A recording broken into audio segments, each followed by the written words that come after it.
Good afternoon, everybody. I'd like to call this joint meeting of the Anchorage Assembly and Matanuska Borough Assembly to order. Let's start with a little round of attendance. Ms. Ray Jackson, would you kindly lead us off? Kelsey Ray Jackson. Judge Steve Culligan. Pete Peterson. Dan Mayfield. Tim Steve. Matthew Beck. Jim Training. Patrick Flynn. Bill Starr. Bill Evans. Jennifer Johnston. Brent Halter. Jim Syke. Amy Demboski, and might I say welcome to Eagle River. You may. Pretty fine. Shake the barbecue after this. Sorry? You get a barbecue first after That's this? over her. Just invite Go us. to Pizza Man for beer. Very good. I don't think Dick will take you up on that. That's been advertised. All right, we have an agenda before us. Are there any recommended changes? And if not, may I have a motion to approve? Move to approve. Second. Rejection? Seeing and hearing none, our agenda is approved. We do have a flag, so Mr. Halter, will you kindly lead us in the pledge? To the flag of the United States of America and to the republic for which it stands, one nation, under God, indivisible, with liberty and justice for all. Okay, on to business. Our first item is A1, Anchorage Transportation Survey Studies. Most of these items are under because somebody requested them. Who requested this one? I think it was Mr. Holman. He's on his way. He asked me once for lunch, told him he's coming. Okay, Can you change the order of the day? by all means. Mr. Chair, I'd like to change the order of the day, take this up as the last item. We'll do so. Item number 2, the Massey Transportation Discussions. Who was our sponsor, Mr. Culligan? So I'll kind of talk about that one. I think we have somebody here to present that. I think that the previous one as well, were both put on there by, so the last year, both bodies independently went back after our joint meeting that was held in Palmer at the Assembly Chambers. We both elected to appoint some folks to talk about transportation issues. I do want to upfront declare that committee is a little strange for both bodies. Things that are brought up in that committee for Anchorage and the way you guys do business and the form of government that you guys have versus what the Matanuska Borough with our city manager and mayor are a little bit strange. There's some things there that we discuss at our table in transportation, but we have to put to the voters to decide. Others in your form of government, you handle that at the assembly table. And so at the end of the day, I need to discuss a little bit of that. And there's also things, people coming to those meetings that want to interact, and just the way that the agendas are formed, it's a little strange to coordinate between our clerks. I just want to bring that up. But added all of these things to the agenda to have a discussion and a presentation. In the Transportation Subcommittee, there was some great information proposed by your transportation group that you have within in-house that drives your bus system, and it was a variety of information from routing, future planning of relocation of bus hubs and the like.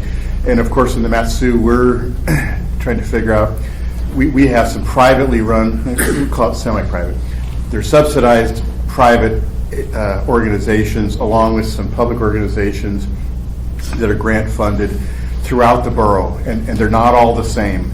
And there's some, at the last meeting it came up that there is the grants that come through that fund that, they're wanting to consolidate all those grants to go to one organization. It's kind of a nationwide directive. Well, in the borough, for instance, we have one bus organization that serves Sutton and Chickaloon, which has one set of users and needs, and it's very geographically diverse. We have a public services bus that provides transportation back and through to Anchorage, which is somewhat subsidized, but is getting more and more ridership, more and more popular, which is maybe similar to your bus schedule system. But then where we deliver them to town, and then what happens? Where is the next connectivity and like? But there was a lot of information presented to a couple of us, and I wanted the opportunity to present it to all of us with you to have a kind of a dialogue there. At the end of the day, our intent is collectively through our different organizational structures to hopefully drive some continuity between those systems so that customers and riders are actually served based on what they need rather than a bureaucratic need. But one concern right now for me is we have Mascot, which is a kind of, I'm going to generally call kind of senior services pickup call schedule versus a regular scheduled bus service like you guys have, which is handled by Mo Patuz and his group. But they're having to consolidate on funding, and there might be an opportunity to consolidate on grant management stuff, but they're in separate geographies, separate user group. And for us to be forced to do this, it's a bit of a challenge. And I know I asked Manager Musi to check into that at one point. But for instance, if we could start, I think, and learn a little bit more about the Matsu transportation discussion, and bus service is one, but I have to tell you probably the most successful thing so far are the share ride vans. Are heavily used. They work well, but it's not to fix all elixir to everything either. So, Mr. Bosky, before we begin our presentation? Yeah, I just wanted to take a moment to welcome Mr. Coleman to Eagle River as well as Representative Gadd. Thank you. All right. And Mr. Cully, do you have somebody specific that you wanted to present? I think there's somebody here to speak. Welcome. My name is Naomi Nelson. I'm here today as the co-chair of the Matsu Transit Coalition. I also am the executive director of Matsu Community Transit, or Mascot, in Matsu Borough. We have provided you with a handout that's pretty much going to give you the nuts and bolts of this whole consolidation process. For those of you who aren't familiar, there are 4 separate nonprofit or tribal organizations providing public transportation in the Matsu Borough. And one of them is not currently accessing 5311 FTA funds, which is our main funding source. The Chickalin Area Transit System, which you mentioned, which primarily serves Sutton but does come into Palmer and Wasilla, is currently only accessing tribal funds. The other 3 organizations are all funded through FTA 5311 and also some purchase of service funding.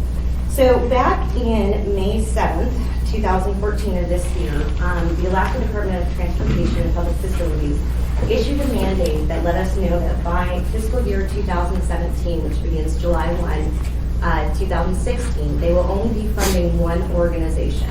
So it was essentially a mandate for consolidation.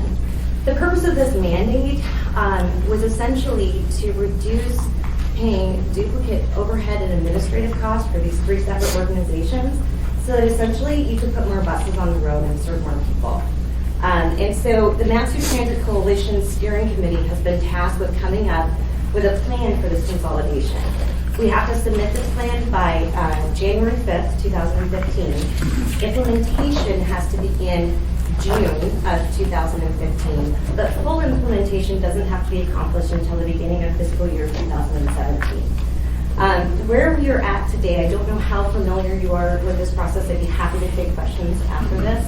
But where the coalition is today is that essentially, of the 3 organizations that are currently accessing 5311 funds, only 2 of those are standalone nonprofits. That would be Valley River, that does the commuter service between here and Anchorage, and my organization, which is Mascot. We provide demand response transportation and also deviated fixed transportation, which does have printed schedules and routes within Palmer, Wasilla, Connect, and Big Lake.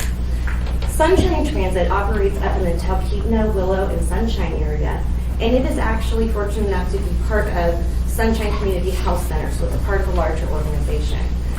So that organization merging together with other ones is really not feasible.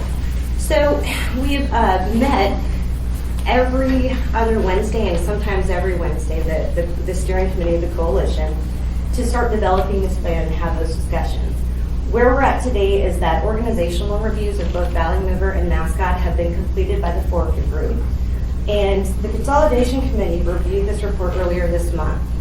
And the result of that meeting, after meeting with the general membership of the larger coalition, is that both organizations, Valley River and Mascot, are going to explore a potential merger of both organizations.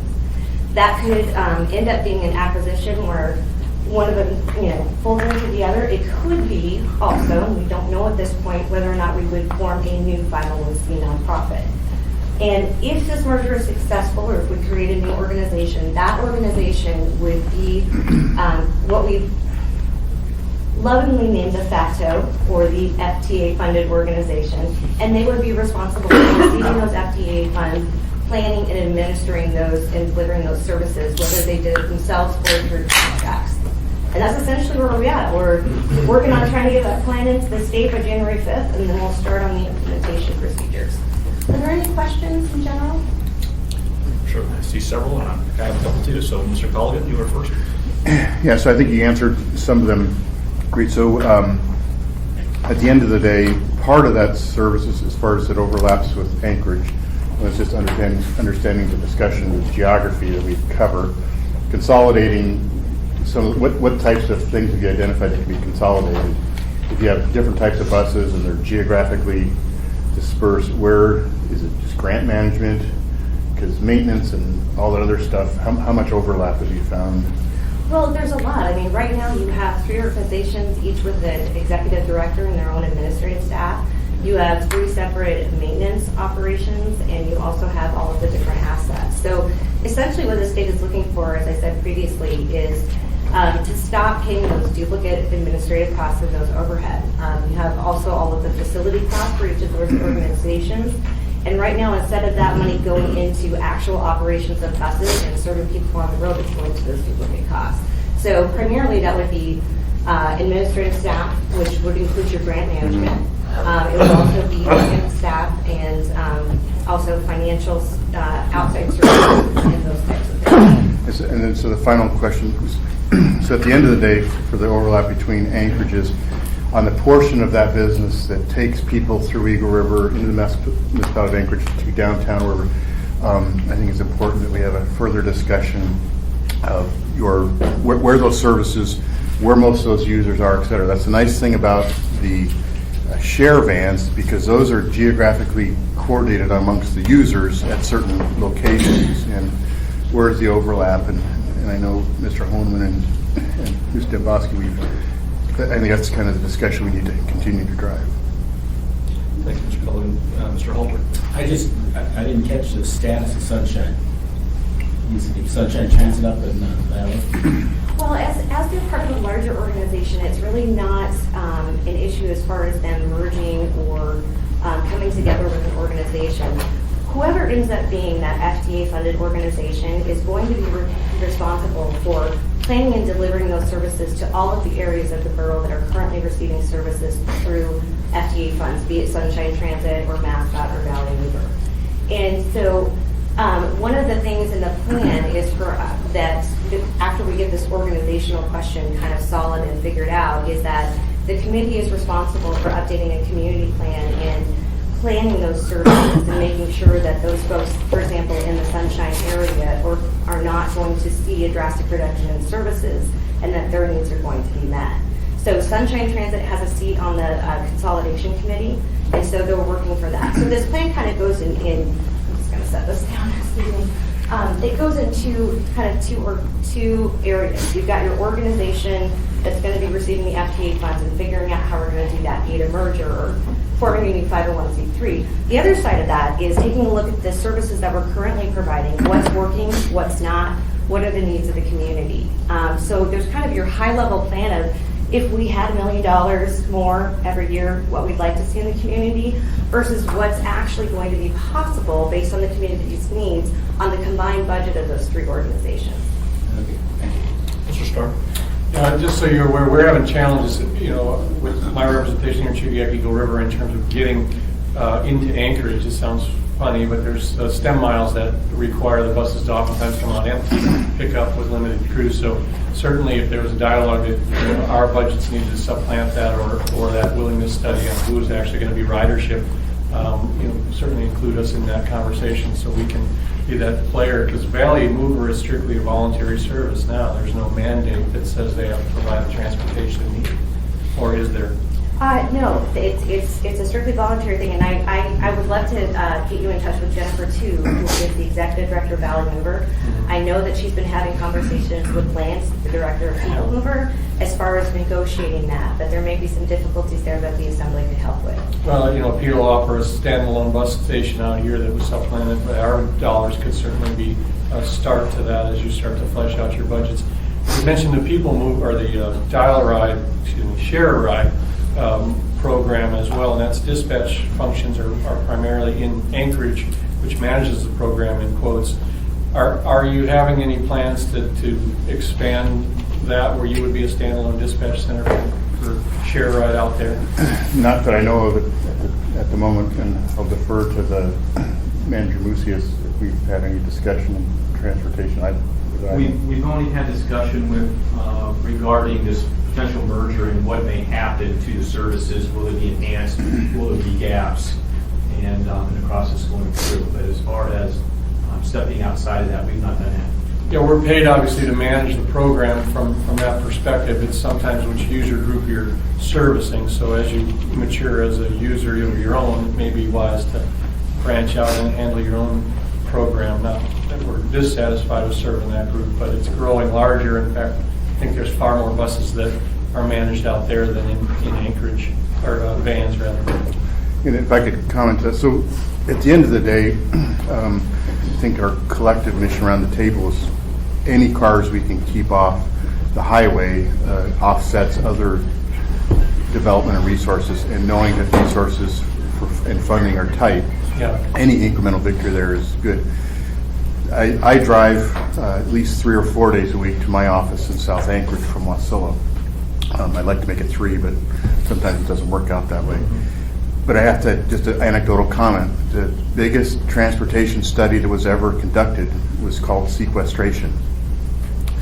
When the government shut down for those days, it was a very distinct transportation change of the number of cars on the highway.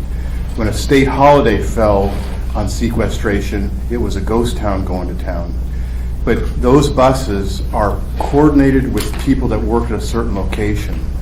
And the Valley Mover is also kind of a private-driven, since they're not mandated, they're very business-driven of where those riderships are, but where are we dropping them off in downtown Anchorage, and how do they get the last mile? And so we need to have a creative discussion, but at the end of the day, our collective mission is how do we, whether it's even if we take a 5% hit of people off the roads, but knowing that there's lots of government oil companies where there's large centers of employment are really the ones using some of those Share a Ride vans. We've talked about a train operation between Wasilla, past base to Anchorage, but even then, permissions and coordinations with folks on base. There's plenty of logistical things, and the train seems very advantageous or appealing when it's snowing really hard and it's really slick.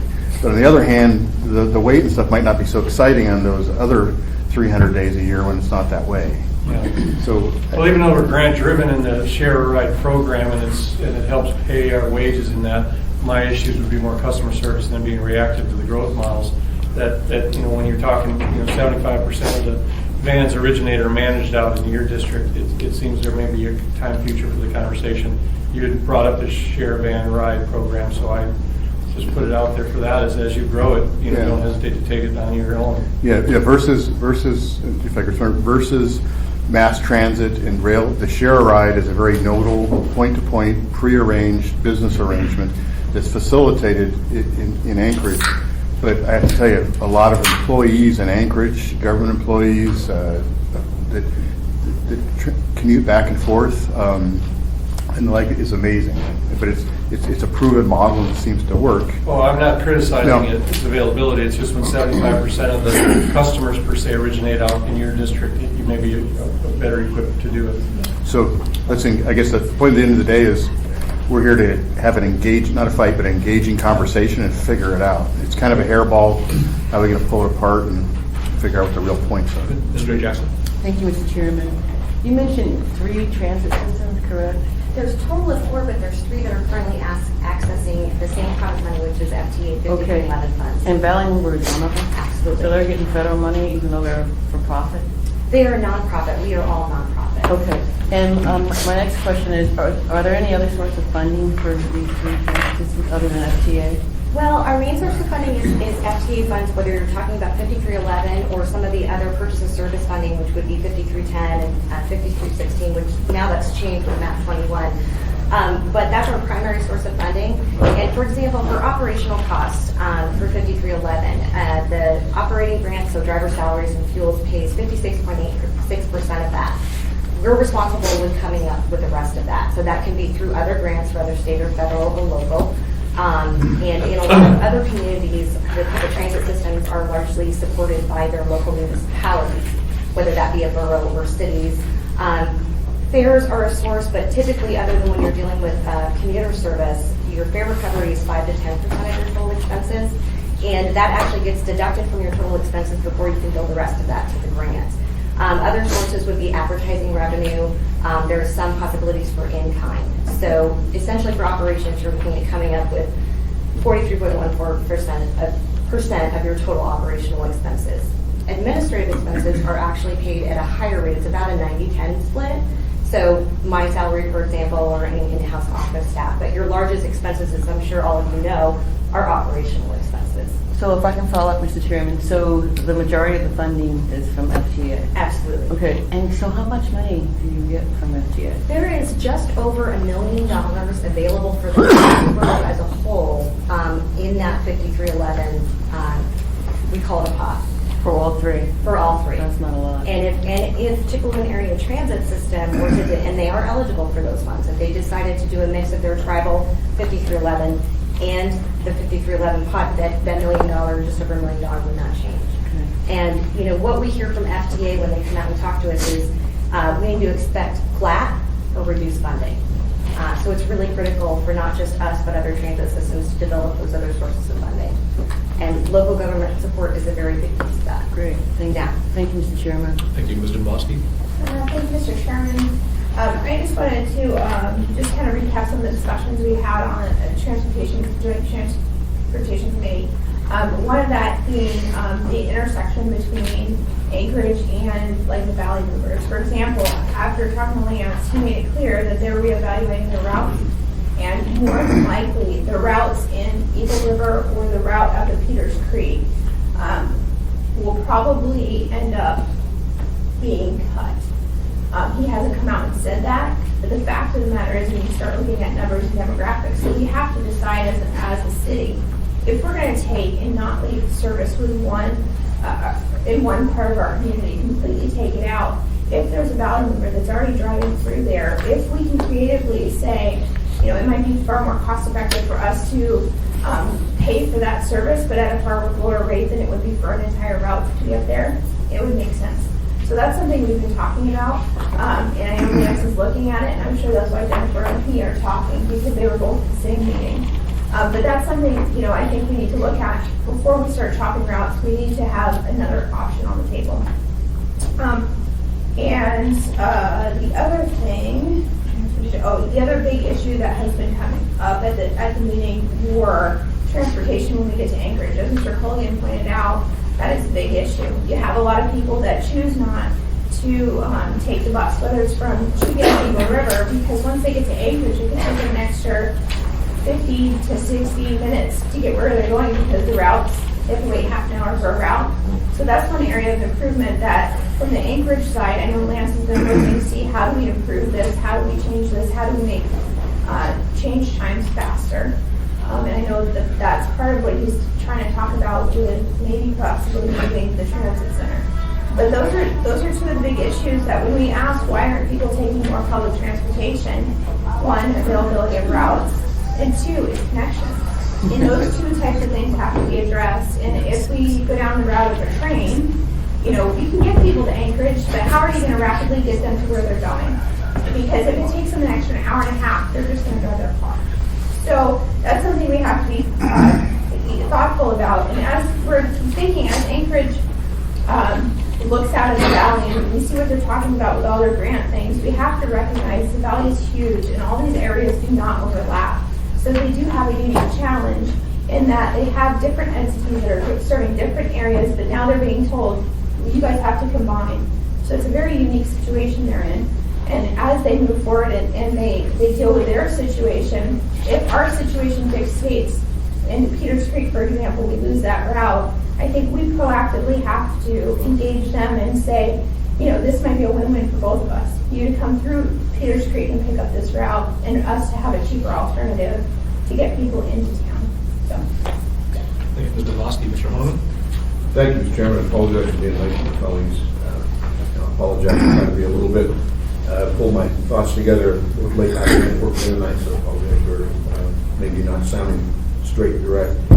This MOA Matsu Transit Subcommittee, if you recall, the last meeting, I believe, of the joint body, we established it, perhaps even longer than that. We established the subcommittee to look into the concerns and perhaps find solutions to move forward, particularly in the area at that time, as I recall, we were looking at some commentary by the Alaska Railroad Corporation about that passenger train in the wintertime, after the summer tourism season and all the increased rail activity at that point.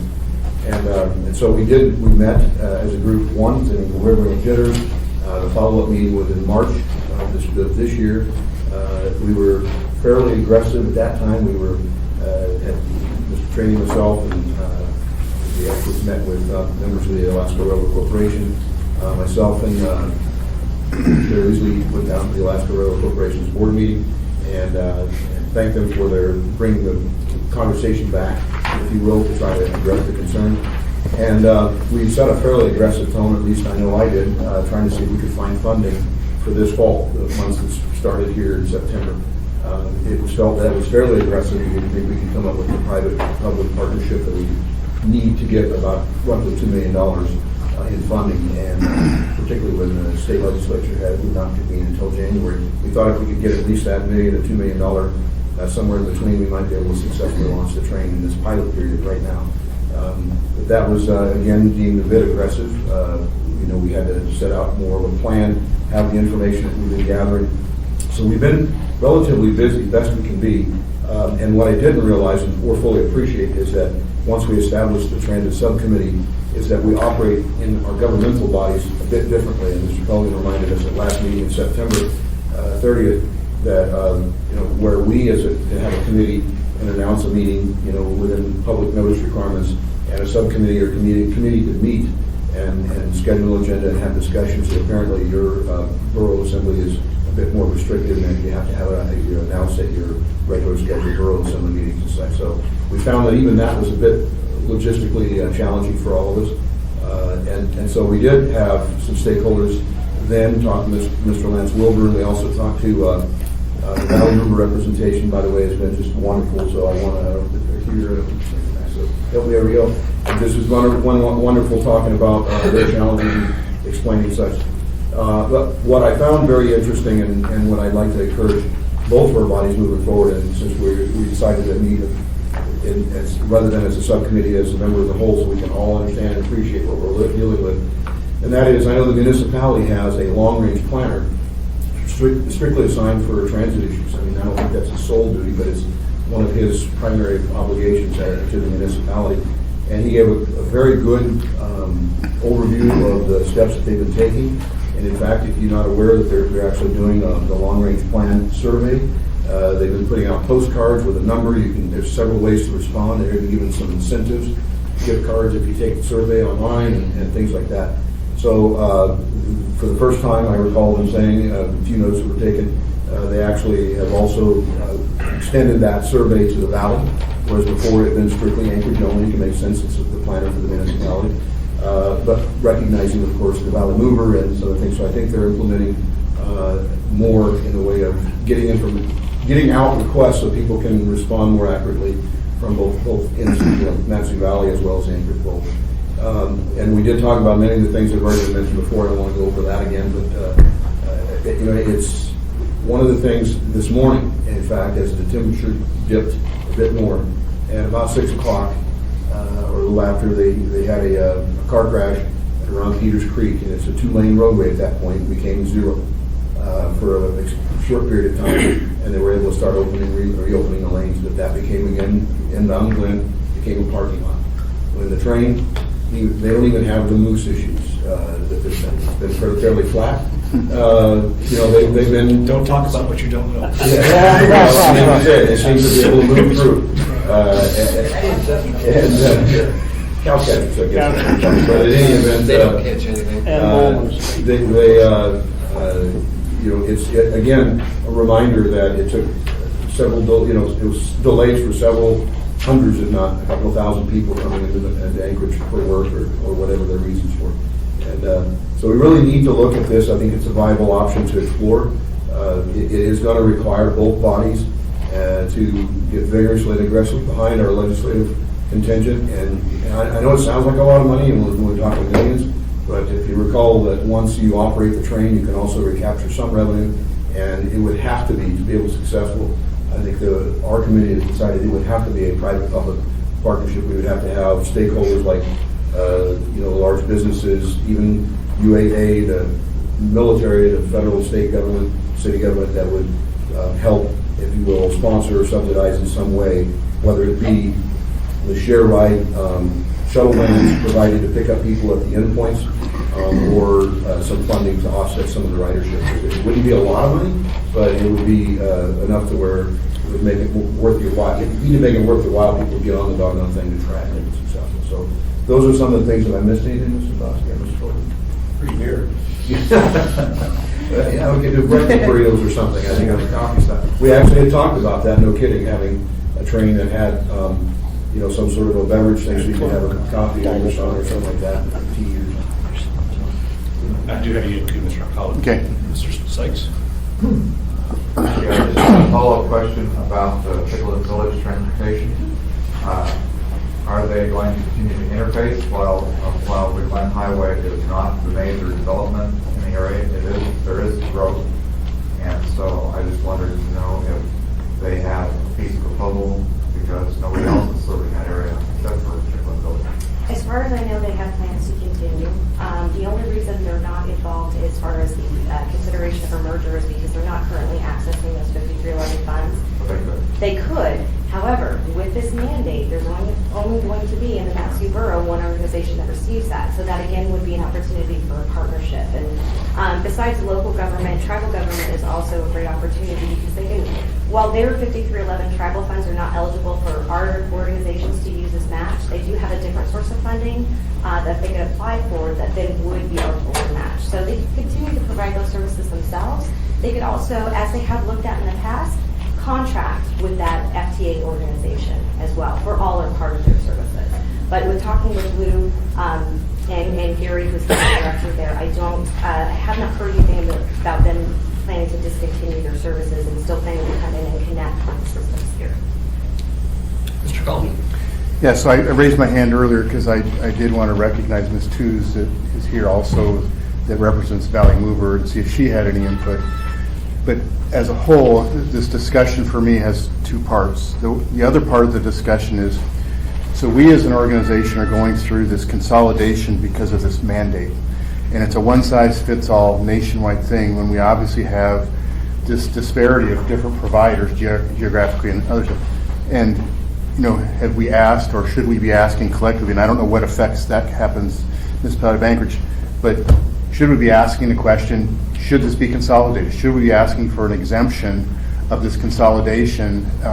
Look where we can refine and share, but on the other hand, we clearly have Chickaloon and Sutton and other stuff in our area, and I'm not sure what the direct, but as a community, should we be asking for an exemption from that overlay? We have the same issue when it comes to floodplains and stuff. We have all these conditions from FEMA to do stuff, but on the other hand, we don't have the mapping and other stuff that they normally provide every time there's a flood, and you guys suffer from that as well. So that's my question. I just didn't know if Ms. Tews has any input, because for us, you're the major provider to Anchorage. I just wanted to introduce and make sure you had an opportunity to discuss as well. We were mandated to consolidate. I don't know if it's a nationwide thing. It was sent from the state of Alaska because the funds they felt weren't being used most effectively. Hopefully we can work out something that better suits the valley.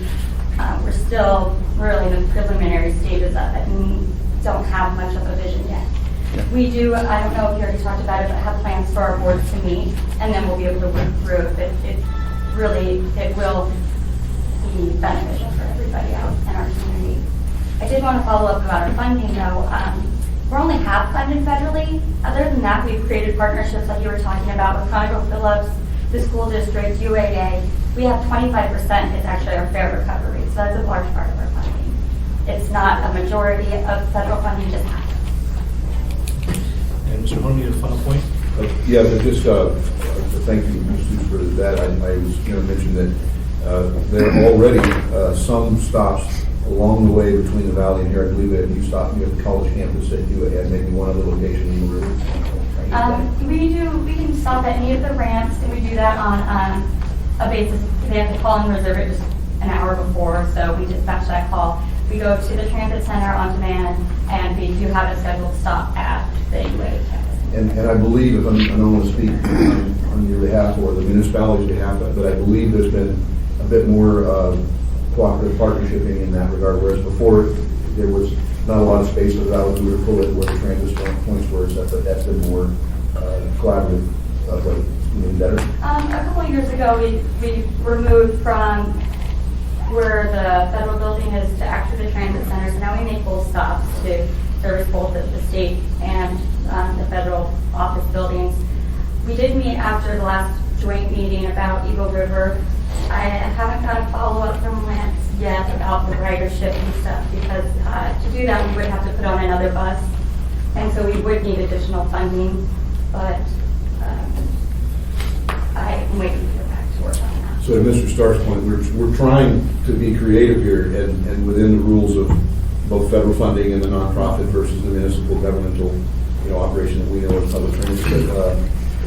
And I think that we're finding a lot of synergy behind it. Well, the park and ride lots are an easy place to start, and then, as Mr. Dombrowski said, put a request in for some budget monies, and we'll see what we can do. Thank you. I have nobody else in queue, so Ms. Nelson, it's been a long time. I know, good to see you. Good to see you. I think I heard from Ms. Chu that about 50% of your funding is federal, and overall for the Valley transportation systems for 3. Is that similar? Or? Well, if you take your 60% of your, essentially 60% of your operational expenses, and your admin's covered at 90%, essentially your ops is covered at 60%. So it is actually, when you work out the numbers, typically a little bit higher than 50%. Our organization, my organization, also accesses another, the purchase of service funding that I was talking about differently. And so we have additional federal funds from there. It also depends on where you get your other grants. So you're 70-ish? Ish, it can be between 60 and 70, but if you look at those numbers, it is actually, can be higher than 50%. And the other, going a slightly different direction than Mr. Starr, I've been on AMATS now for 7 years.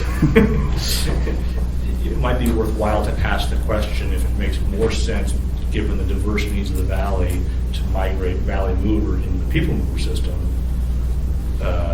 and if that can be accommodated, because we use CMAQ monies to congestion mitigation and air quality, for those of you who don't breathe this stuff, to fund our People Mover operations, maybe because there's the more discrete, more rural parts of your area that require a differential service than what the main line routes that we run. Maybe that's an option. A question I think worth asking as you continue. I think it would be a great conversation to have. You guys have talked earlier about when your 2 boards meet, whether it's the subcommittees or all of you together, that you have different governmental structures. And keep that in mind too when you're talking about transit. You also have a very different structure. Those of you that are in the municipality of Anchorage, you enjoy a very robust transit system. And whether you're talking about route cutting and putting in new routes and having to end those, that's an everyday thing with transit. However, your system is largely supported by your municipality, and that makes for a much more stable and a much more sustainable system. So, Mr. Flynn, that would be an awesome conversation to have. We would love to do that. Let's try to give some buses. What's it? I said we already give them the buses. Yeah. Surplus. Yeah. Maybe some of that are wore out next time. The bus transit system, don't ever calls our people moving robots. I want to ask a question to Cher, our aide that's here. Cher? Yeah. What about stopping at Mirror Lake exit? Do you think we need to stop there too, or get a stop there? What's the deal with that one? There's a person, a bus rider, that is very happy that he did have the connection to be able to have the Valuable stop at his pull-off and pick him up because there's no way he could have gotten a ride on a transit bus because of that schedule to get to work in time. And he had to spend quite a while waiting on the bus. And I know there's probably a lot more on the way into town that would take that advantage to get there. And the way I know is because I'm coming in from Wasilla to work in Anchorage for the seminar. Sure.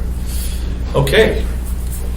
I see no one else in queue. We actually, Mr. Honam, we had skipped over the Anchorage Transportation Survey Studies, which we thought was sort of combined with this. Is there anything else that needs to be added on that? No, other than I would encourage if you have one of those postcards, please respond to the survey. I think it would be helpful. And I did want to acknowledge again Ms. Sherry for helping.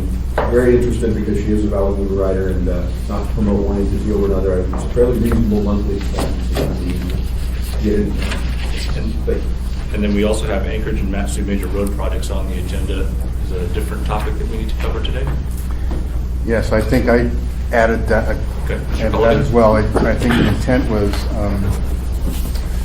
to have a discussion with our Assembly and Administration about what our priorities are, which leads to our kind of our legislative priorities.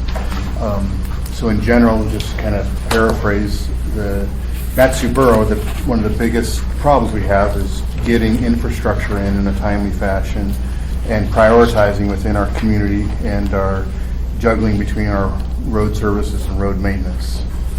And we have several major roads identified in our capital requests that are also in our state legislative requests this year. And you'll find that those high priority ones are where we are trying to build some connected roads that are alternatives to the Parks Highway, like Bogart, which is to the north, and the Palm Wasilla, some of those connections, and north-south to have more of a transportation grid rather than a myriad of stoplights and everybody trying to be on the Parks Highway. We've had a collective engaging conversation, I guess will be polite, just to explain, between our assembly members and our community. Everybody would like, the easy thing to do is to put 5, 6, 7, 8 lanes on the Parks Highway and the like through downtown Wasilla. Just a little history, 20 years ago, Wasilla business people met and didn't want to put a bypass around Wasilla. Now they were praying that it would have been done, but unfortunately all of the acquisitions, they're all subdivisions and built out, and the like, so we have to go back and rethink that. But our communities are having to work together to figure out how to build a connected road system, not just major highways with arterials, and or a list of highways. But I think in general, that's our priority. Things like the bridge and other discussions that we have to have the engaging conversations with each other. But I think as a whole, there's things like us finishing Bogart Road, which goes from Palmer parallel to the Parks Highway and Palm Wasilla. Those are big deals. But we are having to define our top 5 for legislative priorities and trying to be very clear with the legislature so we don't dilute communication of other things. It's not that the other ones aren't as high priority, but we have to pick and choose and what's the best for the communities. And when there's state money involved, it takes a long time. When there's federal money involved, it takes state times 2x. So. Me too. I'm not sure if any other assembly members. Mr. Boston wanted to add to that. Thank you, Mr. Chair. So what I would like to ask the conversation, as many of you saw when you're driving from Anchorage today, there's some lovely construction going on on the Glen Highway. So right now, You're welcome. Yeah, you're welcome. Yeah. The Glen Highway Capacity Project that's going on, we're adding another lane, essentially a bridge northbound, and the initial funding that came through last year would, and we're going to decrease the grade of it, so hopefully it won't be called Break Light Hill anymore. And they're going to add another bridge, basically going northbound. Now, the prep work was initially, for the southbound portion, was initially funded in the grant that just came through as well from the state. But you will be seeing me bring forward a legislative request for the funding for the southbound bridge. They have partial funding. I'd say, they're 2/3 of the way there. It's prep work on the northbound bridge, but we need to do the southbound bridge too. discussions with the delegation, and, it's something that we'll need to bring forward because it's not yet in our legislative ask for this year. But this is something that directly will tie into transportation for the valley too, because as you all know, there's thousands of cars that come in and leave Anchorage every single day from the valley.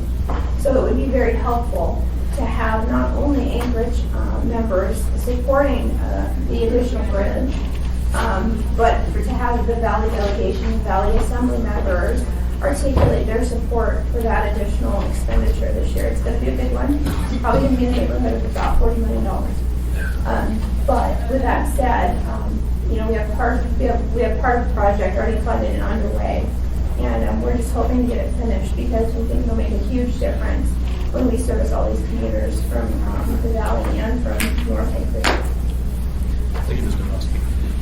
Mr. Colligan, for your information, once upon a time at least, the borough was making some preemptive buys in some of those subdivisions, and it was a classic DOT move. They said, well, if you can figure out a way through, we'd be happy to build in your corridor. But you might follow up with them and see where they are, if there's still a corridor available. Yeah. So I'll just paraphrase some of the respective dialogue that we've held in Anchorage and Central DOT. We've had some transportation consultants come in and try and rethink some of our road approaches to road design and stuff, and how we organize as a disjointed community and cooperate with Anchorage and the state. And in that process over the last 2 years, redefine some of the parameters and trying to rebuild a bit of a relationship and dialogue with DOT. You have AMATs, which sets the priorities. We have a gaggle of cities in the borough that don't have a formal voice with DOT like AMAT does. And that gets used to benefit sometimes when you have people behind the fence launching grenades independently, but it's very damaging with the community when you come out with a road design and the engineers at DOT get to dictate that. And so we're trying to improve that communication. And I would say it's improving, and I'm pointing at Mr. Moosey here.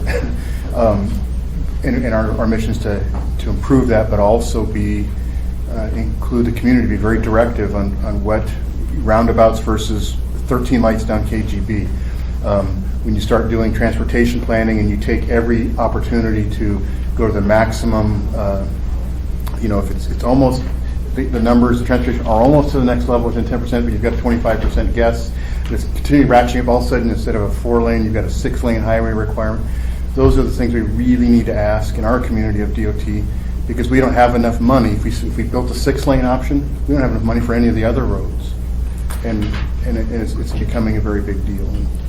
You might look at forming an MPO, but I'll warn you, take a close look at the requirements of MAP 21. We have a very streamlined MPO because we're grandfathered in under policy committee membership.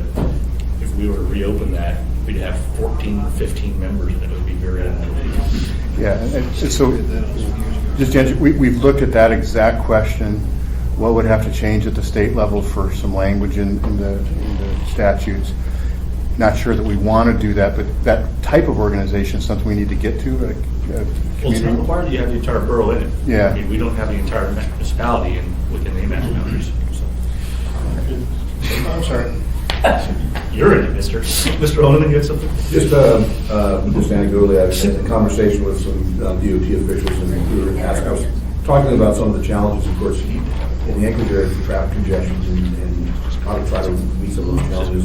A little thing called H2H, some other things that have been bandied about a bit to try to, connectivity and such.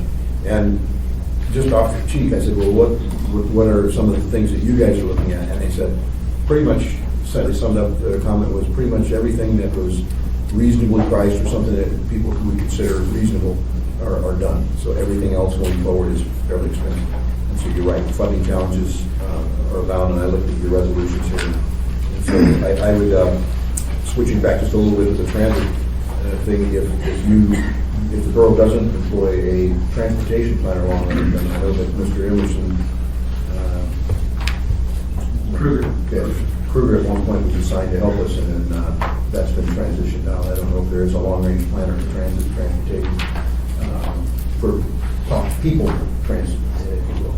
So that's something that I would suggest to the Matsu body, borough body, then perhaps that's something you might want to look at going forward. Our guys, he's telling me that they're going 20 years and beyond out in planning. So things that ought to be considered.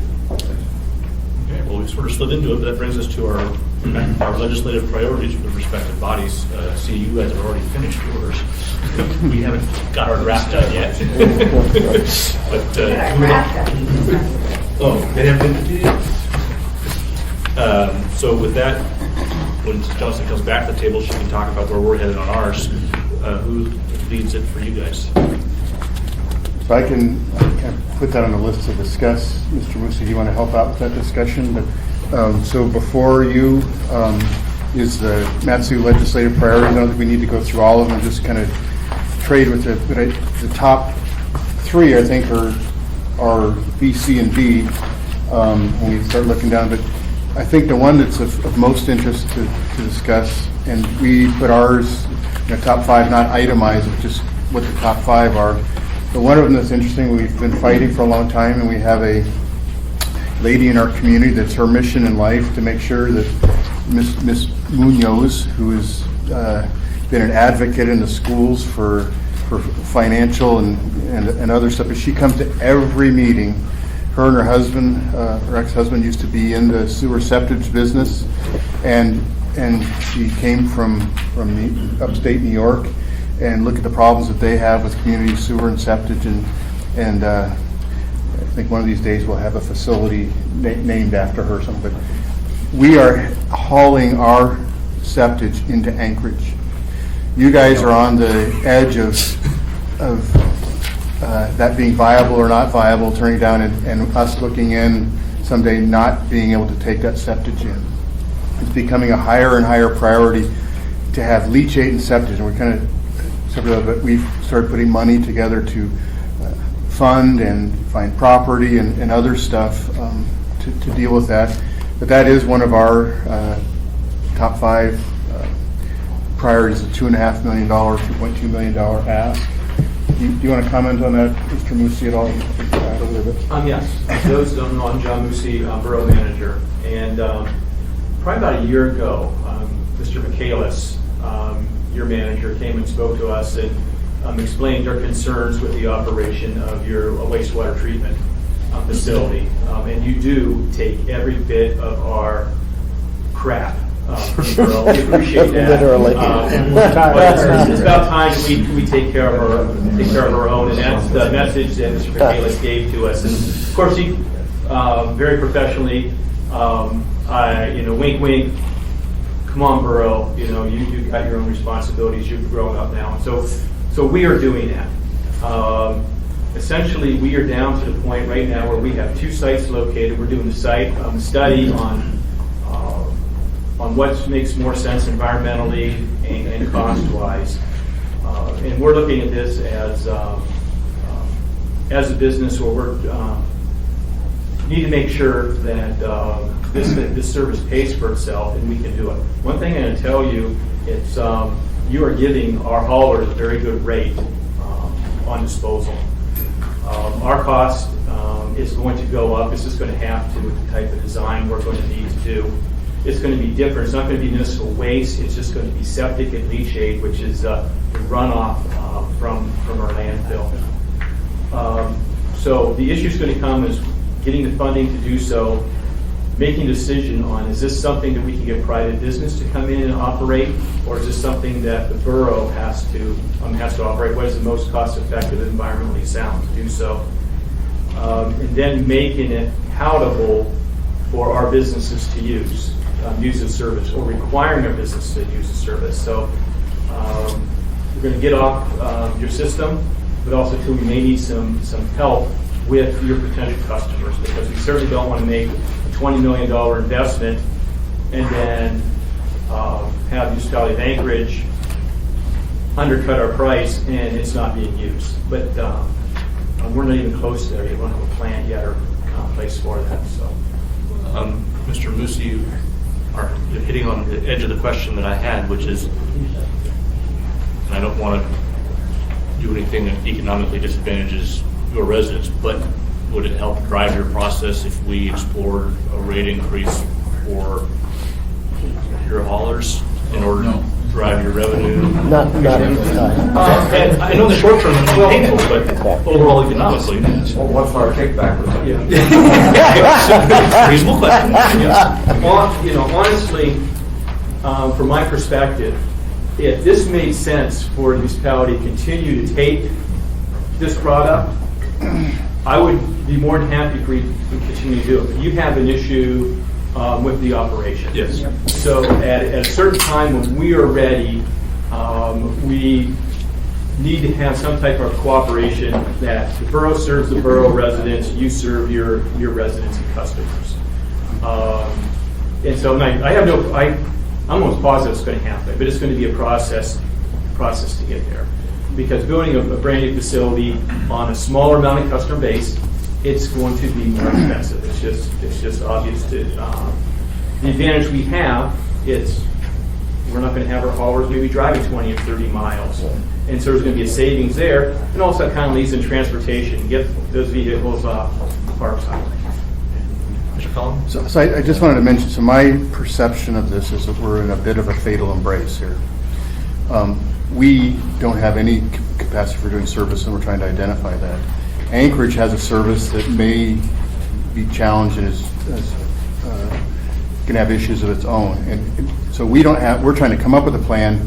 You guys probably don't have a backup plan. So how can we discuss, how do we work together to move forward and make sure that we're meeting all the requirements? Long term, I don't think your facility the feds are going to be driving that to a different sort of process, et cetera, and have that open discussion. It may be by us providing a backup to you guys, but we need to move ahead. Right now, we're fatally embraced. We're trying to come up with a backup plan.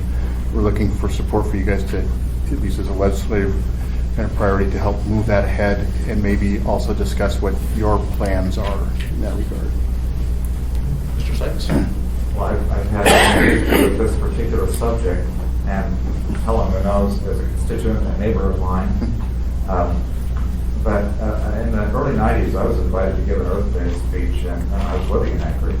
There was 60, 70 people in the room, and I had asked, is there any particular topic that you want me to speak on? And they said, well, whatever you think is important.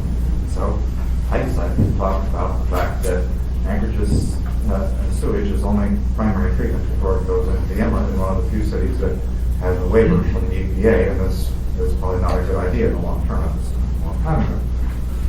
And you could have heard a pin drop on the carpet. This is what people wanted to hear about. And this isn't what our bodies wanted to hear about either, but it is a reality. I do think that we are trying to do our part and try and get this going, and we are together. And like I said, we've been shaking our septage to you for a long time, but I think that it's going to be mutually beneficial to us both to figure it out and encourage that cooperation as well. Thank you. We're going to move on from that one. We're still on legislative priorities. I was going to turn it over on that one. On that one, okay, please. Just recently, the Cleveland Corporation and the municipality, just this week, in fact, were able to overcome an obstacle as it relates to the tactical training center that we've got in model and under construction, quite honestly, with the tactical training center for long gun and SWAT training. I noticed one of your legislative priorities in phase one was emergency services training. You call it South Central training as it relates to fire protection. Is there a secondary phase that talks about police and some of that? Because our modeling for the pro forma is that we're going to be able to provide services in the long gun training, SWAT, sort of police emergency services at this location. So if there's a need to disclose that information early on, we're well funded. We've got $11 million. We're going up our last ask at and we should be able to have that facility up and running. That's something I'll address with the city of Palmer and the city of Wasilla. We do not have police powers, so we don't have law enforcement officials. But certainly a partnership or charge for services with both Palmer and Wasilla, I think your facility would be great. Yeah, that's going to be at Birchwood, as you guys will dial that into your queue, so it should be relatively easy to get to for the 50 caliber training as well as the SWAT maneuvering and large open space to make noise. In any ways we can partner and share these services, we're all in favor of. In fact, that's every opportunity we can. We kind of look for those synergistic models or opportunities. Likewise, so the communities, or the cooperative speak when we talk to the legislators down south, obviously, I think our training center locally for fire protection services and training models is probably servicing our needs pretty adequately, but the long gun is fairly specific along with the SWAT. But the pro forma that we have on operational stuff does include some sort of nominal fee for management overhead. But put that in your queue, because I think we've made some good breakthroughs to get it done. Ms. Johnson, you want to give us a preview of what we're going to be working on in the next couple of months? Our preview that we all received at our work session, our number one priority actually works well with our discussion as far as transit, because the number one priority is a new transit center somewhere in Midtown, so that the municipal transit operation can become more efficient, effective, so that when you're saying it's a place of getting off, they'll have options. And so that is the number one priority. Our capital program, because it's not going to be a large year for capital, is mainly besides that just roads and finishing projects that have been started. But that is a new project, and that's one that has been on our list now for I think this is the 4th or 5th year. And I think it would help our whole transportation grid issue. Great. Questions on that? Okay. We're to the rail extension up next. I presume this is one department. I'll ask Mr. Musi to come up, I guess, and these next two projects, both the fork and the rail, kind of deal with them together. Several years ago, I was with Mr. Musi, and we're very blessed to have a great public relations staff at the borough, very gifted videographer and writer. And we did a presentation in downtown Anchorage at the Denina Center, and we had this video of the port and pictures of the rail extension with some dramatic, almost like Shark Week type music in the background. And stuff that was usually be slow and boring was very dramatic as they're offloading this heavy wire for the cables between Fire Island and Anchorage for the wind farm, etc. The most disturbing thing about the video was how silent the room was when that started. And people got to peek up over what you see from the Anchorage side, over the hill, and see all the development that's been going on the other side of that ridge. The amount of dirt that's been moved. And when you stand on top of that mountain and you see the 100-car rail loop area, and it doesn't look that big until you see the huge Terra tractor with tires that are 12 feet high that looks like a little Tonka thing over it. It's hard to get a scale. My biggest fear when that was presenting was the people on this side of the inlet kind of digging in and seeing that things are moving ahead, when in these two projects we need to have a kind of a bit of a consolidated vision for our communities of what that is and isn't. When it comes to the port, I'm hopeful that we see each other as complementary. We have the capability to be industrial and have some of the heavy stuff that you don't want in your downtown, your populations and stuff, and maybe bring in some bigger ships, and we start to figure out how to cooperate together, coordinate together, and create a better economic opportunity for our community as a whole, rather than this fear and competition and launching at each other. There was tons of kind of interaction and the like as it was being built, but now the thing's built, I think it's pretty well planned out. But as a whole, I guess I'd like to discuss those and at some point have a healthy discussion. The rail extension, Mr. Musi, you want to help out? Maybe we can just start with the rail. Okay. Describe where it's at, what we have remaining, and what we have going on at the port that are customers to that. irregardless of the bridge or any other discussion, and what that keeps off our highways and other stuff. We are, this past legislative session, we received $13 million. We requested 60. And so what that has done is we've broken up the rail extension project, 32 miles and 110 car loop, into 7 segments with rails and ties. We are now down to needing to complete half of the 5th segment and all of the 2nd segment. And then we can do that in this construction season, and then we're ready to put in the rails, ties, and ballast. We have the rails, ties, and ballast at the northern part, the connection up by Houston. So we've made good progress. We are 2/3 constructed into the project, and this is almost a perfect time for us. Steve said that we have always viewed ourselves as a complementary port to the Anchorage port. We want to be the resource development port. This summer, we brought in 17 lineal miles of concrete-coated pipe for our Fury project up north. We are currently in discussions with one large LNG company and in negotiations with a second to do LNG constructed projects at Fort McKenzie. The LNG is coming from Cook Inlet. The one proposal we're working for is to put the LNG on ISO containers, which is big tanks, and rail them all the way up to central Alaska and Fairbanks area. We're excited about this because we can tell the people, our friends up in Fairbanks, that we're helping you to reduce your energy costs. And Fort McKenzie, which we've always said is just more than a borough project, it's a state project, we can actually help. The decision point is going to be this opportunity is competing with the governor's proposal to bring trucks down with LNG down to Fairbanks by rail. The state is going to have $300 million just getting that project to Fairbanks. This project with this company, Westpac, is going to do it at no cost to the state government, which means if they're going to make an investment, they can make an investment on the infrastructure up in Fairbanks.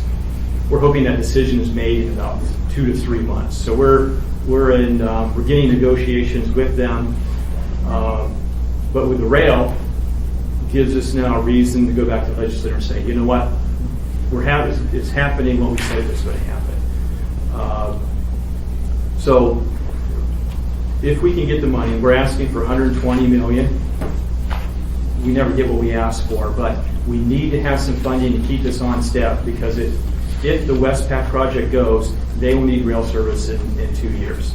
Usabelli just got their permit, authorized, recognized, dusted off, or whatever. And so that is another opportunity. And of course, we're also working with REI, which has a Japanese market. So our Port McKenzie, is going to be completely busy with resource type work, and really is not in any way competitive, only complementary to your port. So our problem with how we have been dribbling out the money, or the state has been dribbling out the money, is we can really not tell our customers when the rail is going to be complete. We have 2 projects waiting on, tell us when the rail is complete, and then we're ready to invest in your facilities and move forward. So that's kind of the status, and that's why it has always been one of our top priorities every year for the past 7 years. The legislator has been very good at getting us the funds, and we're just hoping to carry that ball over the goal line. So just as a follow-up comment to Mr. Moosey, so at the end of the day, we've had several discussions that deal with the Alaska Railroad, for instance. The Alaska Railroad's revenue shrank significantly when they stopped bringing stuff south, et cetera, into the port. This is an opportunity to strengthen that, get some revenue back to the railroad, but also kind of gives the railroad some viability, maybe to talk about some other transit opportunities. But as a whole, I guess my ask and discussion is kind of have an open mind together, support each other, and at what point do we have some kind of cooperative planning to go after some other economic development opportunity between the two ports. At some point, it'd be nice to have that discussion. And I think that's it from our side. Mr. Starr? Well, just to educate our body, I fly over that port construction, rail construction, the current construction, I don't know what segment I'm landing on, but boy, it makes some great landings right now. There's truly infrastructure as far as west towards the Big Sioux when you see it from the air. So you certainly got a big one going. But the comment I made a couple of years ago with our port design, and we obviously have a challenge on our hands as to what's the right sized port for our community. It was very aggressive in that modeling, and one of the observations I put out there was the laydown yard capacity that you have already developed, the infrastructure as well as, and that's where we as legislative bodies really need to emphasize what your longer range goal is per se, but also what your short term capacity is already, because we're in the middle of right now redesigning the port construction projects from that perspective, and I just see what I see on the other side of the road there, or the waterway. We don't need as much laydown yard if we're going to have that sharing between large infrastructure projects, whether they be pipelines or rails for connection materials. Yeah. We don't need to build up for that if you're going to do it. So I'm sorry to jump in, but just to comment. So every one of those big pieces of pipe, if it was to come to Anchorage, is something that's not going to be on the highway, the heavy weight, on our major road infrastructure. Well, but also not move through our port for revenue for all the other stuff that we're building a large infrastructure for. If you know, that's just more for my body's indulgent, is that it's not a pipe dream what you guys have on the other side of the inlet. It hasn't been for several years. It's legitimate laydown yards, professionally done, and twice the size of ours easily already. Yeah, I'm used to doing work in professionally, et cetera, in Seattle with the Port Authority and other stuff there, and the cooperative agreements, and moving ahead. And I might be premature, but I think we need to have some meaningful discussion. We do have, I believe, state statute authorizing port authorities. There's something you could look at in the future going forward. Ms. Johnston, and I have you in. Yeah, I mean, we'll always have a former Port of Seattle, you know, it will never be completely friendly, but competition, which it should be, because that's best for the state of Alaska if we continue to compete. At our last meeting in the spring, there was discussion that you folks were going to do a tank farm, oil tank farm. Is that still on the project?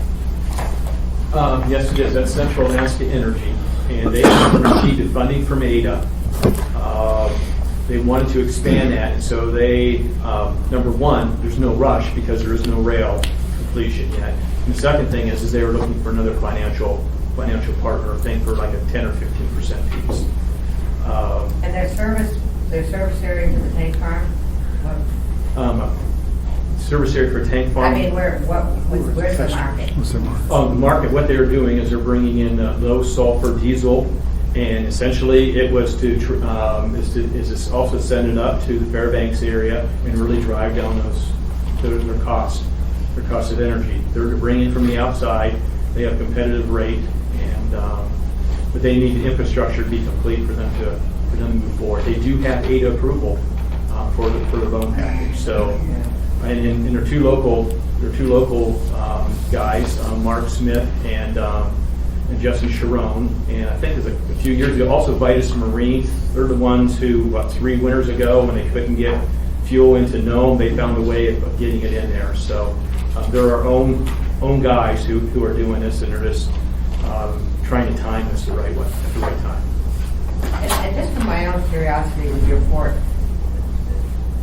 I've understood at times that the current on the thick can be challenging as far as docking. Has that issue been solved, or has been?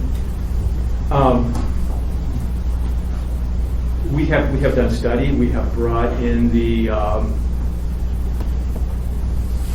union pilots and that sort of thing to kind of go through. My opinion is they're much more agreeable to where the money is. We have brought in JP Azure, who was before my time. Largest ship that's been in Cook Inlet. It's been on there, it's been filled up with coal, turned around and went back. And it's really not been an issue. In fact that because we're a deep water port, it's probably easier to get into our port than So there yours. hasn't been any issue as far as staying at port, tying in and being in. Mr. Manager? No, there has not. Let me just put it out there. There was a bit of a ministry of disinformation going on when we first started that. That has been proven in several instances, as well as bringing the largest ship in, that really doesn't exist. But it was a good point when there's some interaction between us, and we'll just leave it at that if we could. Mr. Honan, Mr. Halter. This, my observation, and it was more along the line of yours, I think there was, we've been trying to challenge this, if you will, compete for the same funding or the same pot or pool to come from for our projects, and recognizing, of course, we still have a challenge with our port redesign and redevelopment and perhaps expansion. And so, yes, I mean, you've seen the advertisements, you've seen the brochure, Port of Alaska, not just Port of Anchorage, there's a lot of goods that come into Port of Anchorage that are actually transported out along the way, and I'm sure that's largely true. It's not just an anecdotal confirmation, and you can certainly look at statistics as it goes. I do believe that there could be collaboration and synergy between the two ports.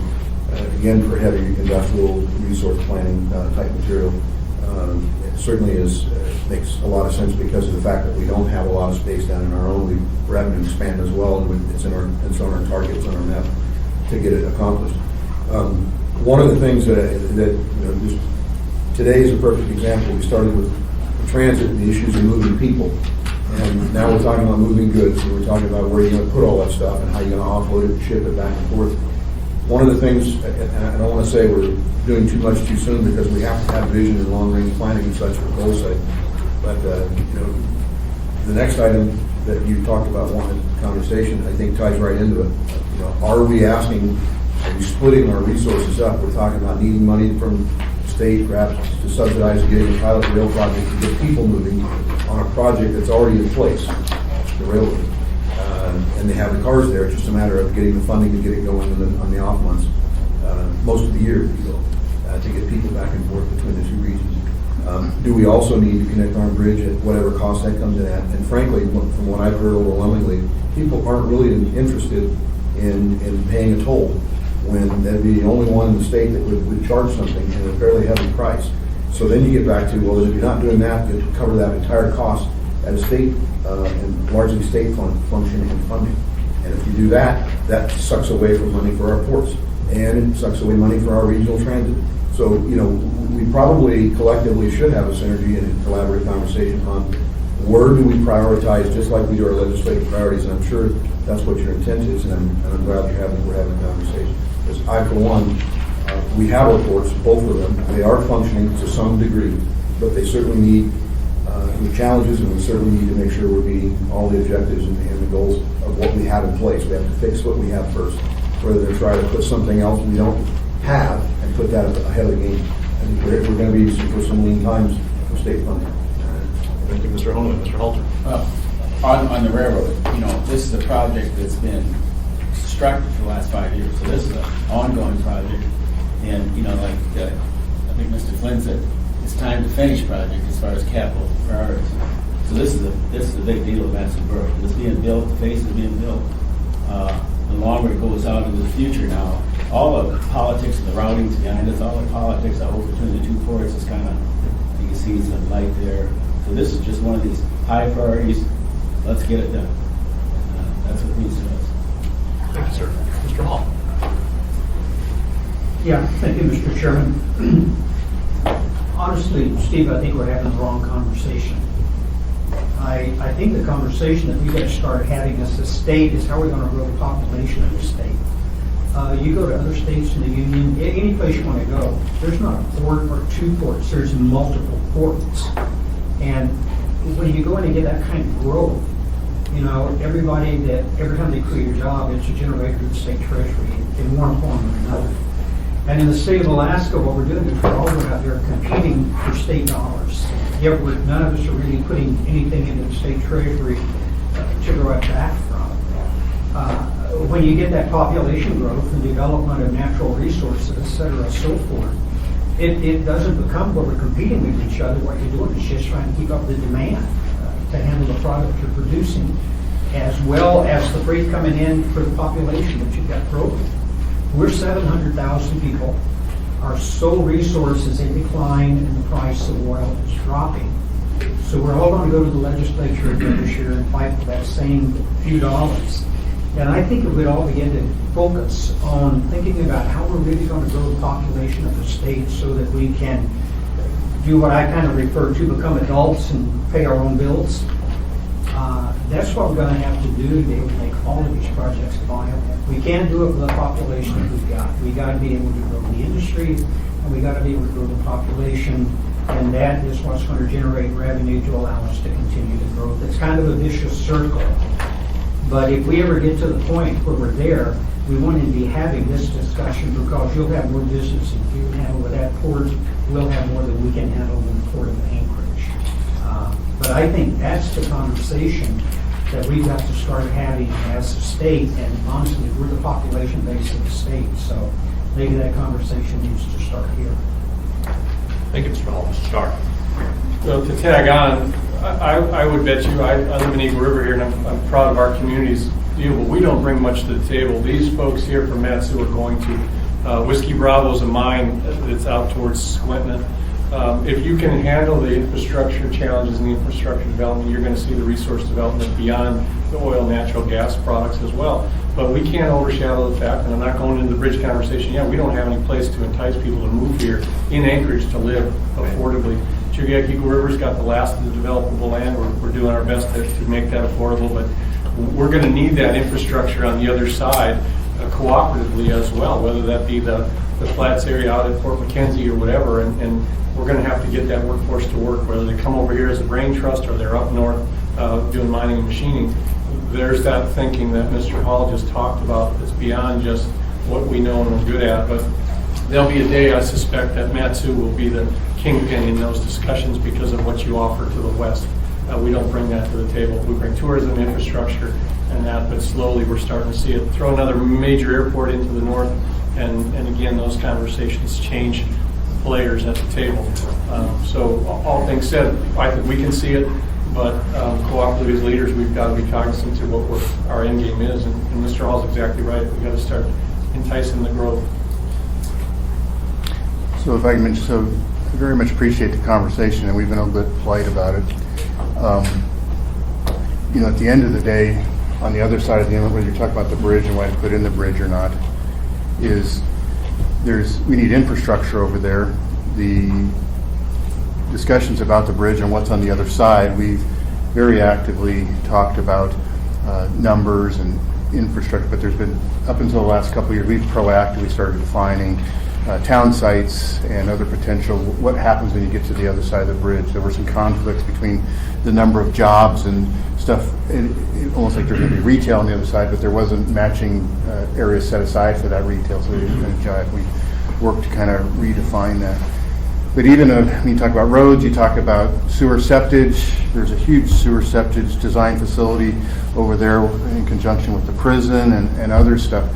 But it's been even 3 years ago, the discussion in Anchorage with builders of how do you keep people in Anchorage but provide them job opportunities over on the other side. And so we need to continue to have the discussion.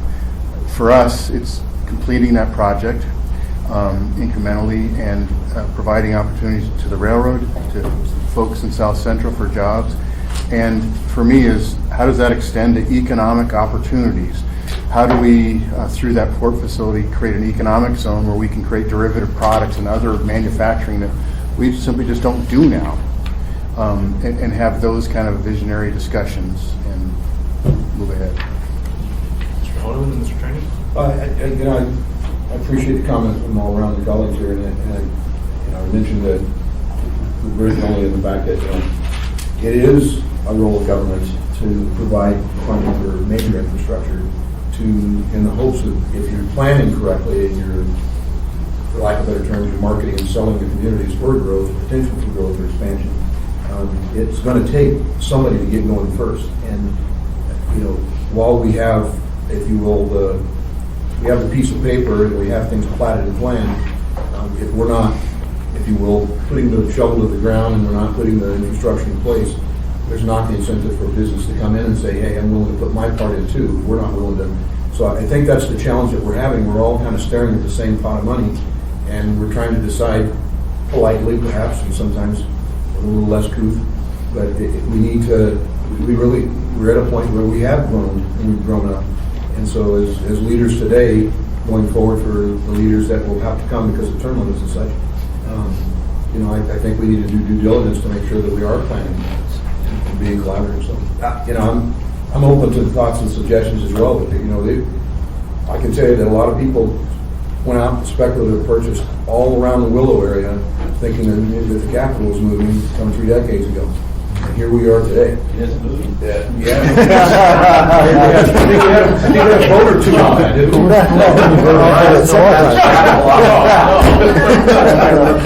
Thank you, Mr. Cohen. Mr. Rainey? Peter, you guys come to the state legislature this year, you guys come to state legislature this year to have water supply into your prison? Because I understand water's trucked in there. I could be wrong, but do you have a water supply that provides water? It's the sewer that's the issue. It's the sewer water that's the issue there. They're both supplied, both water and sewer are supplied there.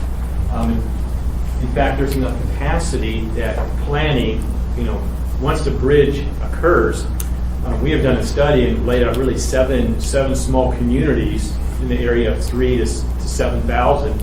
And the first community is going to be right there that's going to take advantage of both that water and sewer supply at the prison.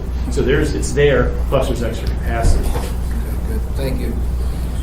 That brings us to the Kinnickinnic Bridge, which we sort of beat death already. I would mention that apparently the demographic studies, which are long awaited, are at least if not complete, near complete, because they scheduled a meeting with the AMAT's Policy Committee on December 8th. With that, are there other comments about the Kinnickinnic Bridge? Questions? Okay. In that case, we'll go around the room. Start with you, Ms. Gray Jackson, any closing comments? Thank you very much for joining us this afternoon. I really appreciate the conversation between both assemblies. Thank you, Mr. Chairman.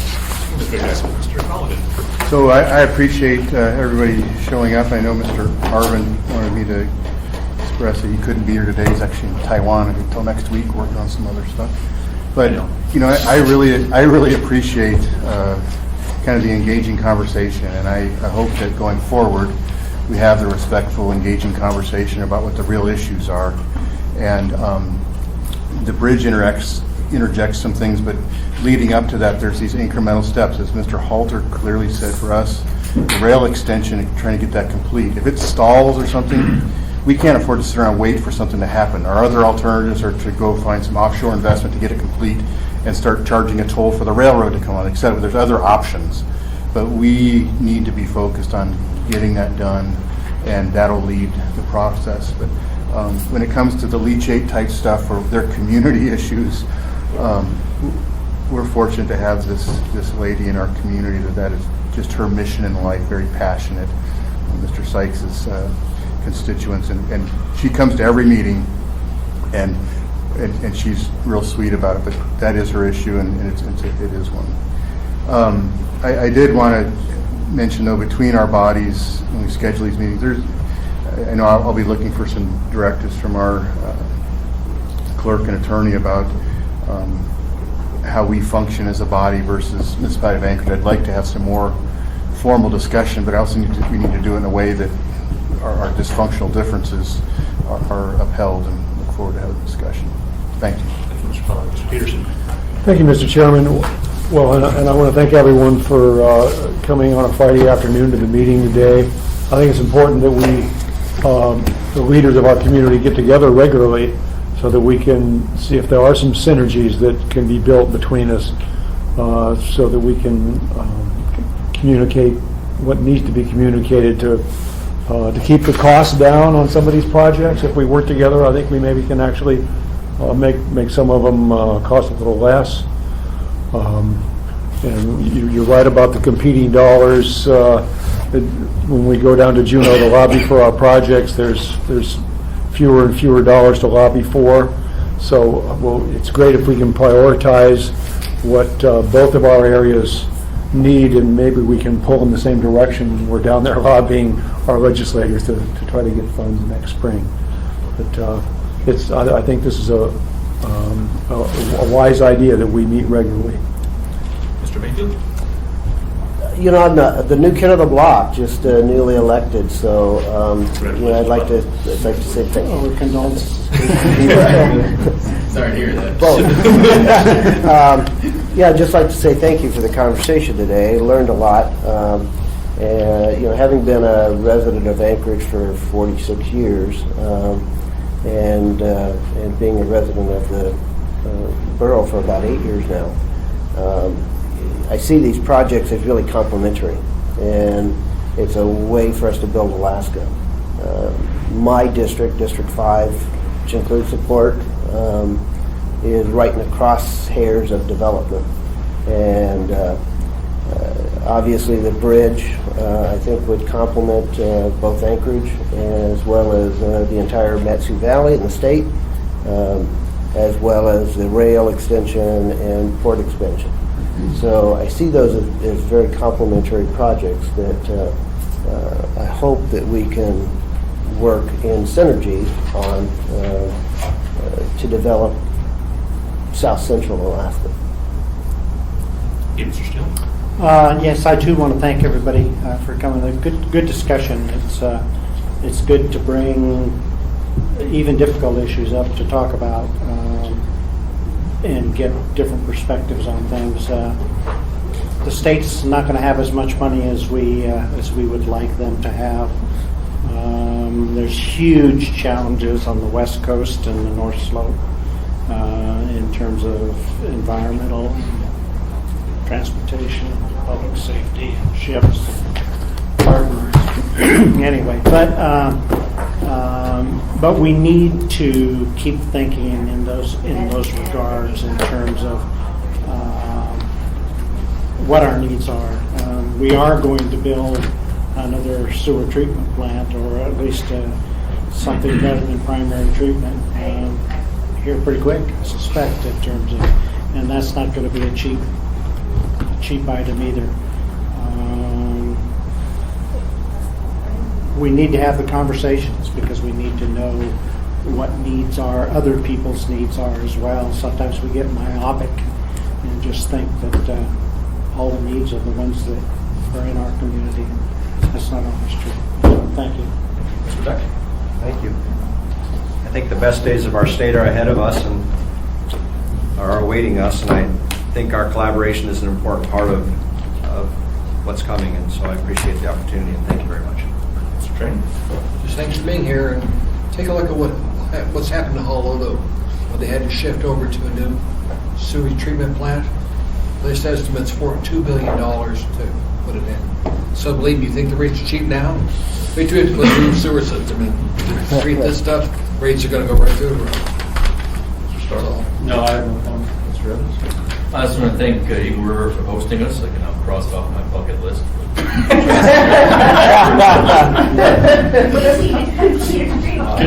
That's an only dream. It's just nice. It was a helpful conversation, hearing the different perspectives. So appreciate it. Mr. Helfer, you want to top that one? No, I enjoyed it. Thank you for having us come to Eagle River. Mr. Helfer? Well said by everybody. Have a great weekend. Thank you. Mr. Sykes? I agree with the comments. I would also like to thank the huge audience that came. We had nobody. I thank you for sticking it out. I do have one other comment, and that is, help us get the rail spur built, and then that'll bring more money to the state, and then we can have people doing transit on the rail to Anchorage. There you go. How about narrow? I like that. Win-win. We're doing final comments, Ms. Johnson. Did you have any? Just thank you all for coming, and it's always a pleasure. Ms. Dembowski?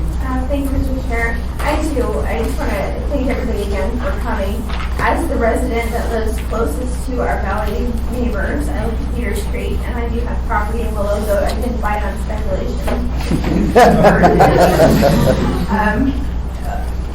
One thing I've always said is, and I know the discussions of course come up, and sometimes have been contentious, I've never looked at it as an adversarial relationship, and Mr. Mayfield said, I look at it as an opportunity for synergy and an opportunity to complement each other. So as I have the discussions with legislators, I never try to pit one against the other. Now, I recognize there's a finite amount of money, and there are certain things that have to be accomplished.